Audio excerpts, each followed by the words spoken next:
चंद्रपूर जिल्ह्यातील सर्वात मोठी नगर परिषद असलेल्या बल्लारपूर नगर परिषदेच्या उपनगराध्यक्षपदी काँग्रेस पक्षाचे माजी अध्यक्ष देवेंद्र आर्य यांची बिनविरोध निवड करण्यात आली। 12 जानेवारी रोजी गोंडराजे बल्लारशाह नाट्यगृहात घेण्यात आलेल्या सर्वसाधारण सभेत ही निवड करण्यात आली। उपनगराध्यक्षपदासाठी विरोधी पक्षाकडून कोणतेही नामांकन दाखल न झाल्यानं देवेंद्र आर्य यांची बिनविरोध निवड घोषित करण्यात आली। तसेच स्वीकृत सदस्य म्हणून काँग्रेसतर्फे भास्कर माकोडे व डॉक्टर सुनील कुलदीप वार, भाजपकडून हरीश शर्मा तर ठाकरे गटाकडून घनश्याम मूलचंदानी यांची निवड करण्यात आली। निवडीनंतर देवेंद्र आर्य यांनी बल्लारपूर शहराचा सर्वांगीण विकास, स्वच्छता आणि मूलभूत सुविधांना प्राधान्य देणार असल्याचं सांगितलं।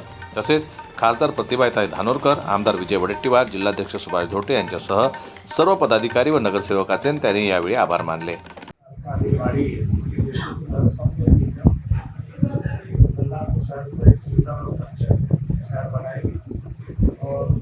आने वाले समय में जो विकास कार्य के माध्यम से बल्लारपूर और विकसित शहर की व्यवस्था करने का प्रयास करेंगे। सभापती आणि उपसभापती मिळून सगळ्यांनी काम पूर्ण बल्लारशाहवर पूर्ण चांगल्या तऱ्हेने पाहू आणि सगळ्यांना मी शुभेच्छा देते की सगळ्यांनी पण सगळ्यांना आमचा कारभार चांगला तऱ्हेने पार पाडावा। ब्युरो रिपोर्ट, जनमत लाईव्ह न्यूज, बल्लारपूर।